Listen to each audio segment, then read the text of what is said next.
Hi, everybody.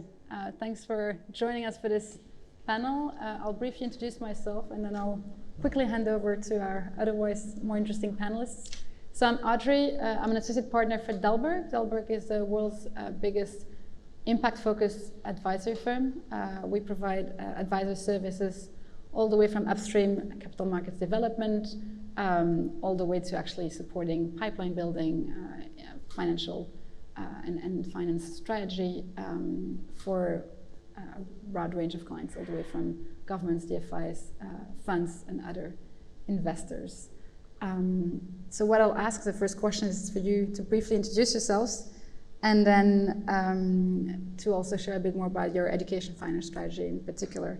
And I suggest we start with Andrew, and then we go to Helena, Riemt, and Fadel.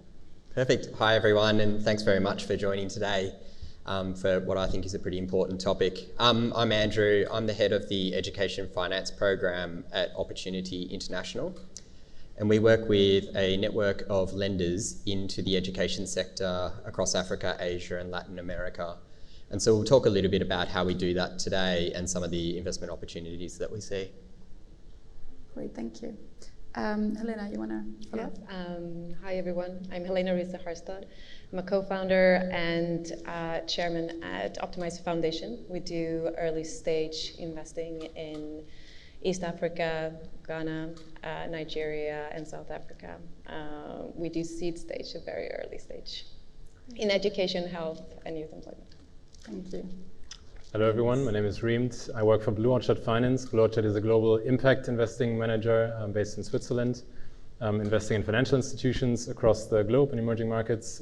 I work on the Africa team, where we have various investment strategies, and one of the strategies we work on is the education finance strategy, through which we also invest in financial institutions, microfinance banks, and commercial banks, leasing institutions, and other intermediaries.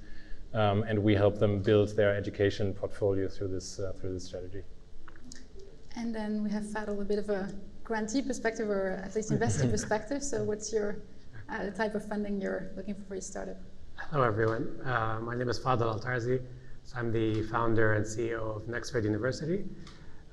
We are a university based in Washington, D.C., operating 100% online. We're a very mission-driven organization, really focused on solving the affordability problem and the relevance problems within education across the world. Sub-Saharan Africa is probably our primary market. Think of us as a hybrid between, a tech startup and a university. We're only non-investors on this panel. We've raised, let's say, a bit over $15 million since we've launched about 2 years ago. And yeah, we're here to bring perspective on maybe, what's lacking in terms of opportunities in the education sector across Africa. Thank you. Thank you. So maybe the first very general question, but important question given the title of this session. What do you currently see as being investment opportunities in education across Africa, both sector-wise or geography-wise or product-wise? And I suggest we start with Riemt, and then we move to Helena, and then we'll have Andrew and Fadel react to that. Sure, thanks. So I think, more than just an opportunity, there's a huge necessity for investors to invest in the education space in Africa that is now just reopening after, in many countries, a lockdown that lasted, especially in the education space, for a long time, many months, in some cases a year. So now as investors, I think it's a good time to help schools to reopen and to help bring students back into the education system. And it's the impact of COVID has been quite a tragedy and quite dramatic. If you look at the numbers, for example, UNESCO, I think, estimates that something like 4.5 million school kids are at risk of either not re-enrolling or dropping out of the formal education sector. And that in a continent that was already prior to COVID home to more than half of out-of-school children globally. So I think this is quite important to go into this sector now and invest there, especially in the private education sector, which plays a huge role, especially in the African education, given that the sector is hugely underfunded. If you look at the public spending per student in Africa, it's a fraction of what it is in Europe, but it's also much lower than what it is in other developing regions. And therein, I think, lies an opportunity for impact investors and philanthropy investors to help these private institutions fill some of that gap. Of course, they're not there to substitute the public sector, but to complement it, and they're particularly active in some fields like higher education and technical and vocational training, which really helps develop skills that are required and needed in the labor market in the countries that we work in. And I think there is an opportunity for us to invest there. Thank you, Reems. Helena.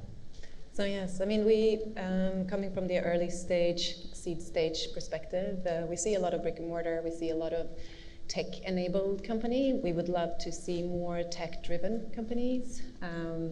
I think that we also look into teacher training as something really necessary to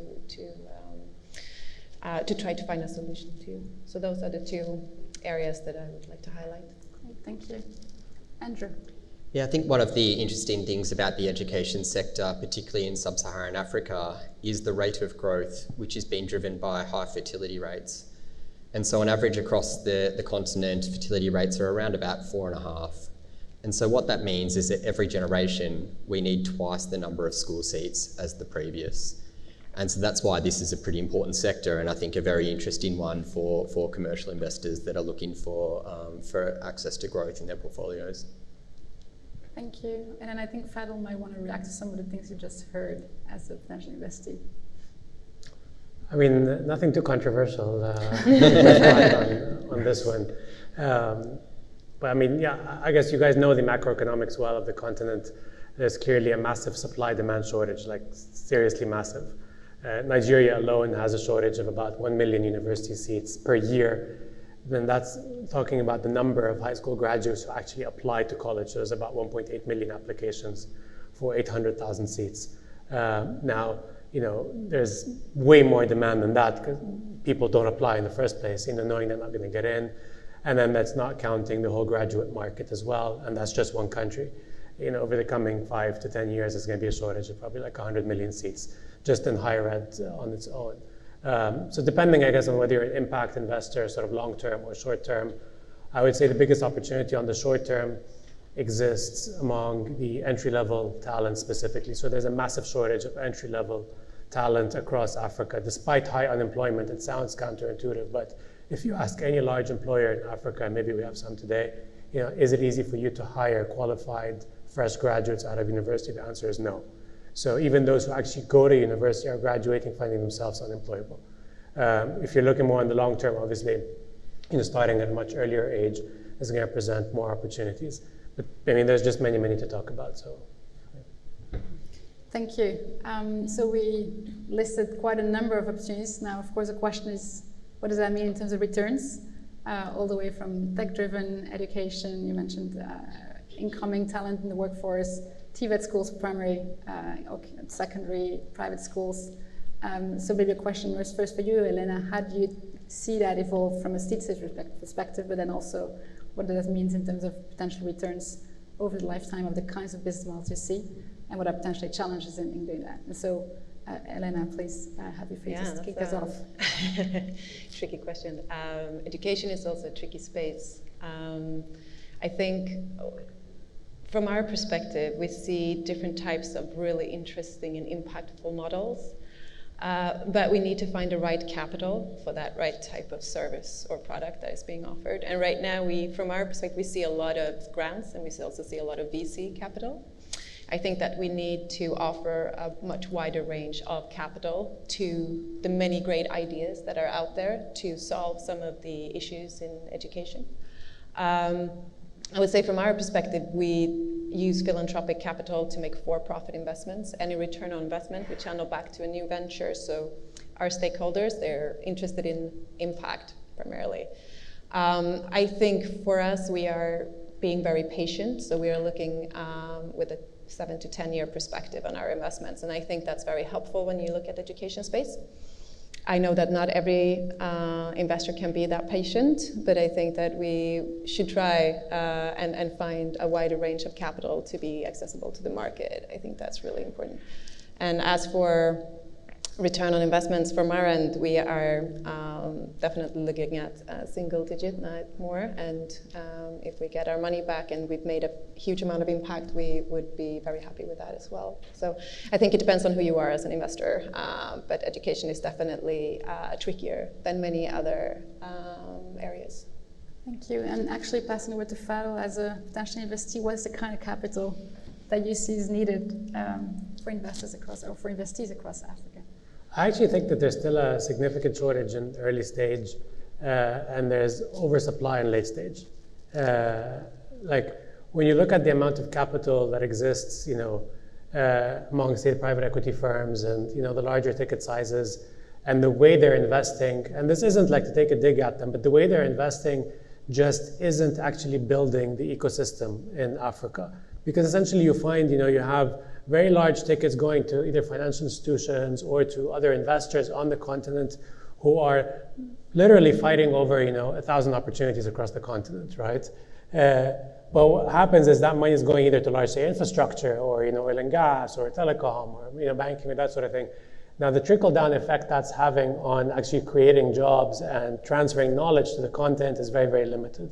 So I think there's much more significant shortage in capital at a much earlier stage. But more importantly, there's actually equally a shortage in talent to deploy that capital. So, almost every large VC is now looking at Africa, right, all over the world. But you don't actually have the knowledge among the entrepreneurs to actually use that capital effectively. And that's where the problem, if you look at the amount of VC in Africa over the past 2 years, it's probably equivalent to the previous 5 years. But there's going to be a very high rate of failure just because, a single VC that's deploying capital across 100 startups a year is going to spend an hour with each a month at best. So these guys need a lot more guidance. I think that's where there's a significant gap today in that guidance. Thank you, Fadel. And before I move to Andrew and Reems as being known maybe more as, let's say, mid-stage or even late investors, Helena, I think you wanted to respond to what Fadel just said. Yeah, I just wanted to add one point, and I think that we also have a pipeline problem in the earlier stage, and I think that the reason for it is that we need more of the right type of capital to get in, because otherwise we lose companies that would have been successful otherwise. And I think that to find a way to make sure that capital trickles down to the really early stages is very important. So we not only have a capital, we also have a pipeline shortage. Reaction from Andrew to that? Yeah, maybe from a schools perspective, what we do find is that the non-state school sector can generate commercial returns for lenders into the market. And so we've seen this across a number of the markets that we work in sub-Saharan Africa, which is partly driven by the growth in the school-age population, increasing parental demand. And so Reems can talk a little bit about, from a Blue Orchard's perspective, what the investment pipeline is. But we find that the very small schools are able to provide commercial returns to investors across most markets. Okay. Reems? Yeah, I agree. And maybe just to mention, as an impact asset manager, our approach is, of course, to try to provide both a social and a financial return to our investors. And through the education finance strategy, we don't actually invest directly into schools just because the ticket sizes would be far too small, as the capital requirements are usually not very large, and the sector is quite a fragmented one. So what we do is we finance financial institutions, and through these financial institutions we then reach about 1,500 schools and a lot more students. So these banks and microfinance banks that we work with have the capacity to work directly with learners, with households who want to finance their children's tuition fees, or with schools that have a need to invest or capital working requirements. So what we do, we invest in debt, senior or subordinated debt, and of course the margins are not high, but we look for commercial returns as well as the social returns. We take both equally seriously in our analysis. And we do know from our partner finance institutions that we finance that, as Andrew just said, these schools they're basically an SME. I mean, they employ teachers, which are their employees, and they make a return through the tuition fees that they gather, and that is how they make the return and repay their loan. Again, the margins are not huge, but they are able to generate a commercial return, pay their teachers, and pay back their loan to the microfinance banks that we work with. Thank you. And now if we turn to the question around the challenges, and I heard one which is like deploying the right kind of capital and the need to expand the range of types of capital that is being offered. Any thoughts about that question in particular? How do we actually manage to make that happen? Are your organizations, and look at 3 first interveners here, equipped to do that? What would be needed to make that happen? And or are there other challenges that you see in the landscape that should be tackled collectively? And maybe we can start for that with, and I apologize, with I think Fadel, I don't know, maybe you want to share some of your perspectives of what you see as being a challenge. You mentioned one already. Do you see other challenges in the landscape for potential investees that should be solved through funders? And then we'll listen to responses by our funders here. I mean, we're somewhat biased, right? Because, you know, as a university, we think that the root challenge is lack of education. So ultimately, we think if we had to choose the one fundamental common denominator across all challenges, it's likely to be a skills mismatch, which can be traced back to lack of education. So, you know, if people have the right education, they're building the right skills, that then promotes, you know, solving everything from how to deploy capital effectively, how to use it, to the pipeline issue, you know, Helena was talking about as well. When you look at even repeat founder statistics, for instance, in Africa, when you look at, you know, founders who, you know, are sort of have multiple exits, you find as a percentage is higher than many other continents, which is, while it's good in a way, it's bad in another way, because essentially it means that the number of people sort of building businesses is more limited, right? You want, you know, 100 founders to be successful as opposed to 50 founders successful twice, you know. Mm-hmm. So, you know, I think, again, it boils down to education. Having said all of that, you know, we think some of the most profitable investment opportunities are going to come from Africa over the coming decade. There's no doubt about it. You know, they're going to significantly leapfrog development in many ways.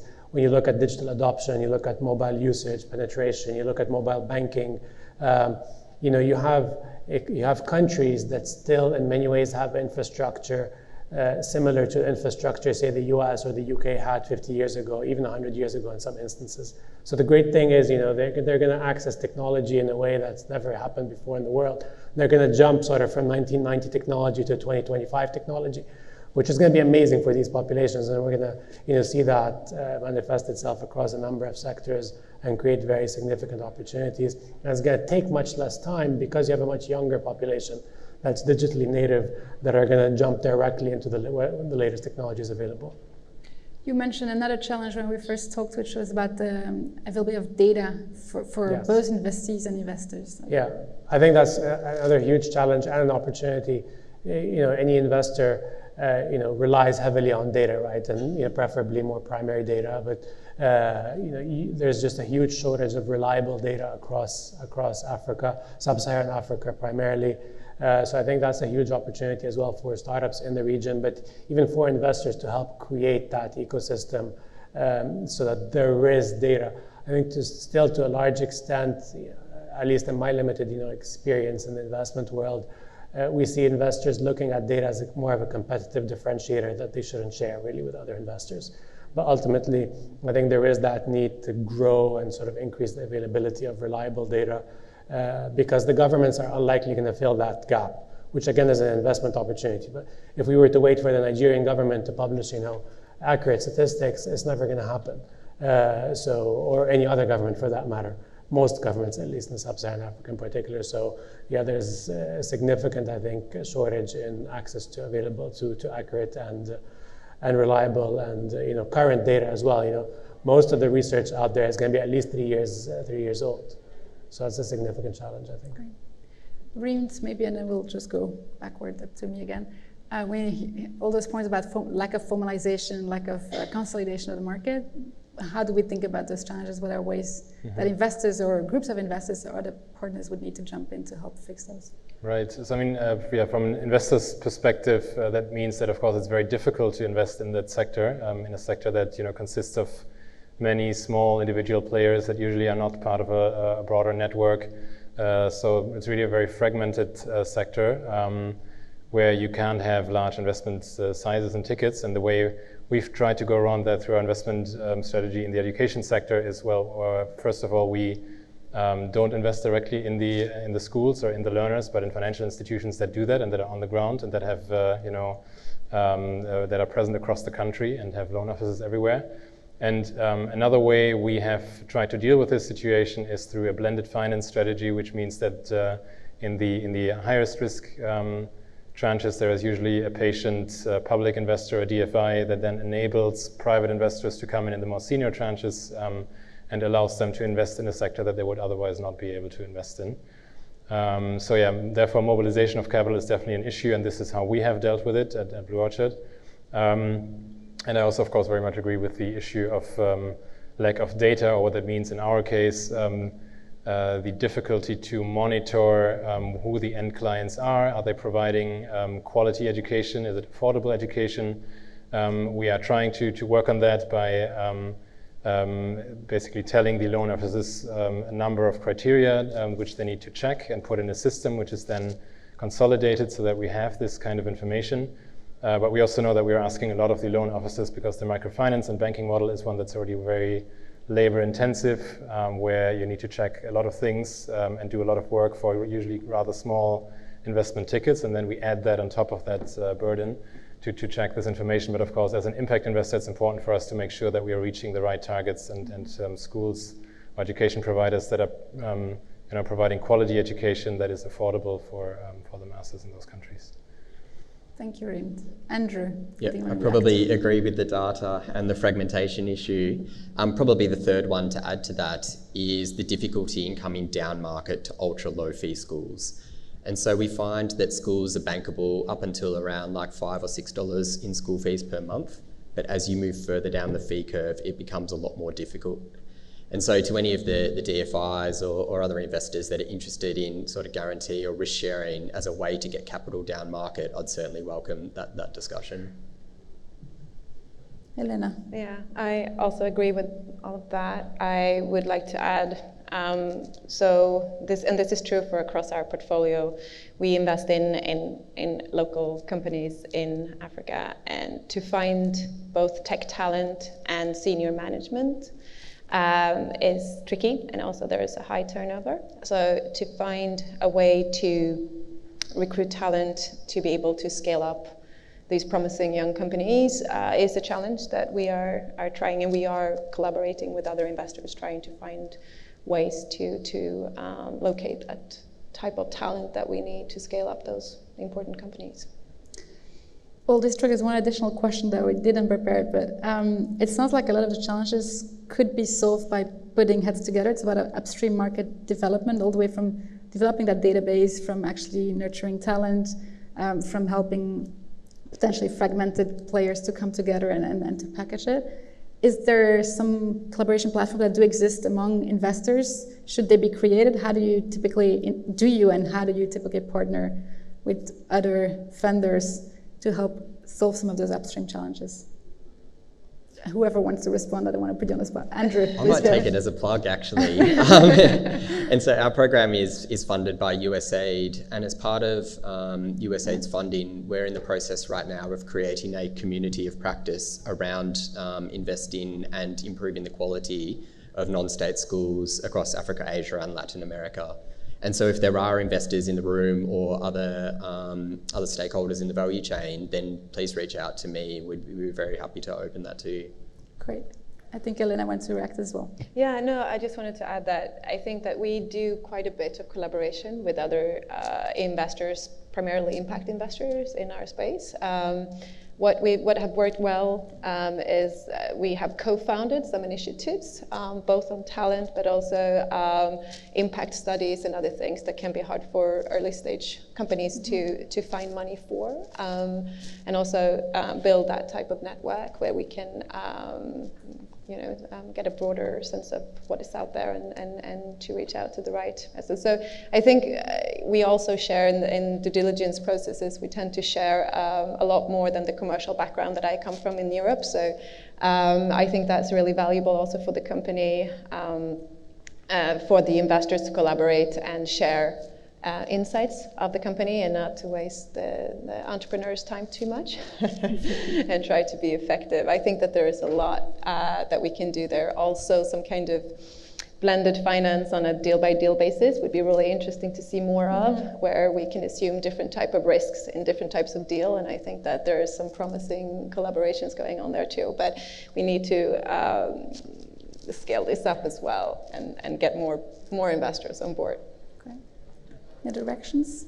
I mean, we're not in the investment space, but I can give you an example. Like one of the few investors we have from Africa is an organization called Future Africa, and what they do is essentially almost act like a platform that allows angel investors from across the continent to invest very small amounts into larger tickets. So you could put, I don't know, say $3,000 into a $500,000 investment. So you have thousands of individual investors who are part of this platform through which they're building an experience and knowledge and also solving sort of the deal flow issue.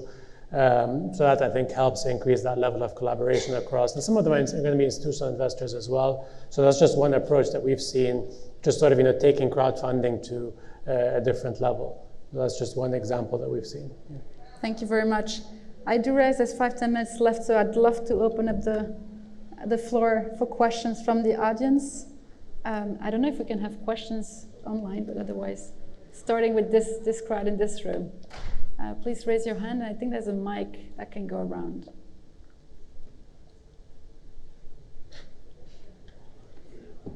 Yes, please, over there.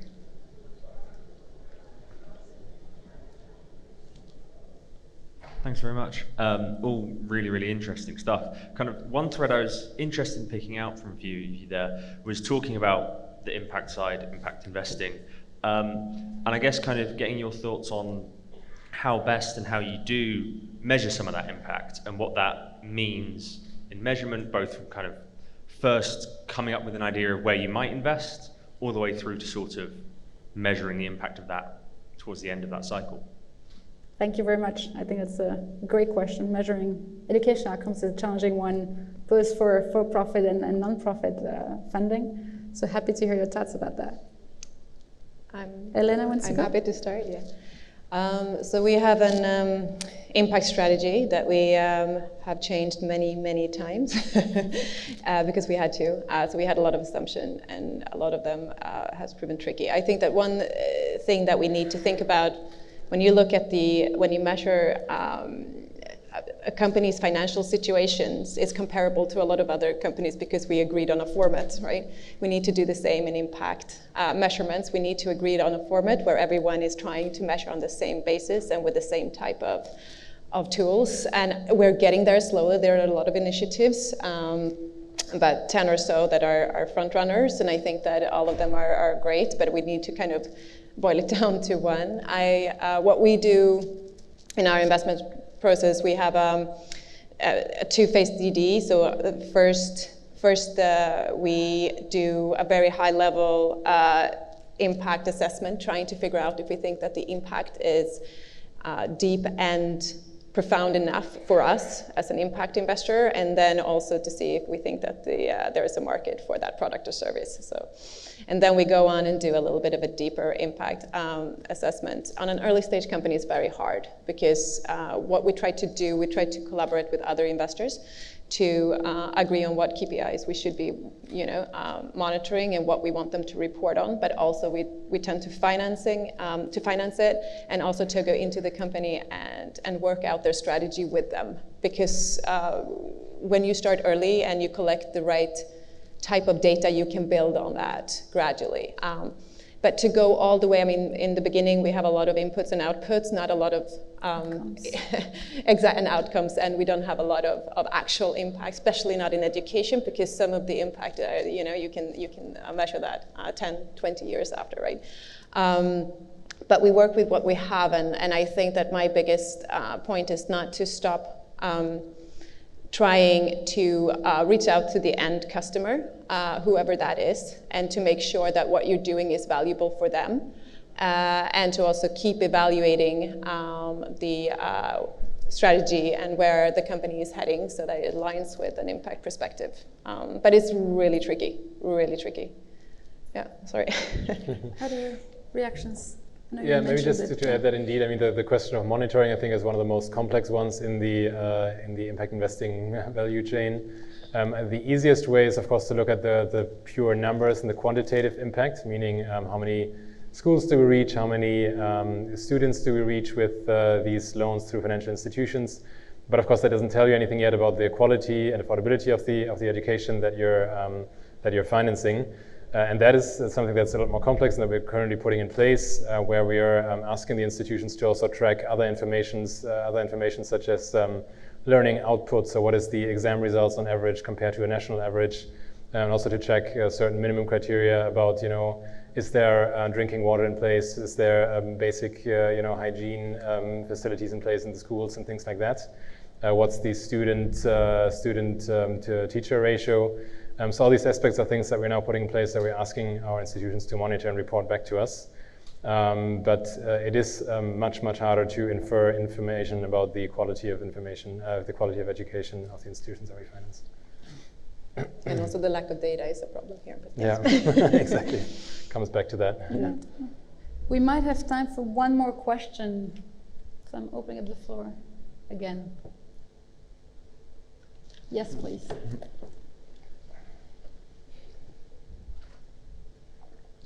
Yes, hello, thank you. I'm sorry, maybe you already spoke about it, I just haven't heard. As the investors in education, how much do you invest in training the trainers? Because we figured out that actual teachers, actual trainers, that is a big problem and perhaps even bigger than anything. So how do you tackle that? Thank you. I think Elena touched upon it, Did right? we? Yeah, we talked about, you mean teacher training and the quality of teachers. Yes. So here we have you invest directly into schools, or not directly, but via. Nice. We try to invest in other companies that facilitate the quality of the schools, such as teacher training. I think that when one of the biggest challenges is to move away from the old type of curriculum, how you educate teachers, and move towards a more problem, and also to a lot of the teachers, when they are qualified, have never seen a classroom. They don't know how to interact with the students. They also haven't learned about problem solving type of learning. So what they tend to do is to just write on the, and they don't know how to.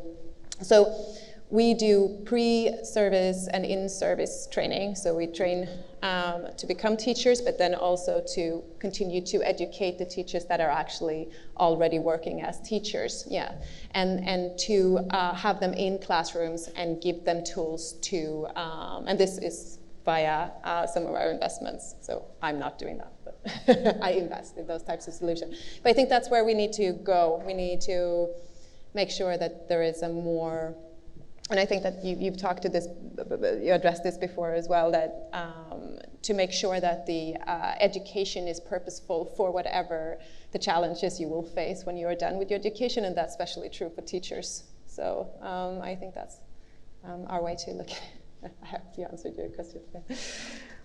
Thank you. And out of respect for the next panel, actually led by my colleague Laura, will come on board about AC Finance. I suggest we close here.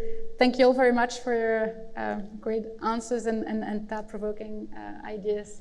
I hope you enjoyed it as well. Thank you. Thank you. Thank you.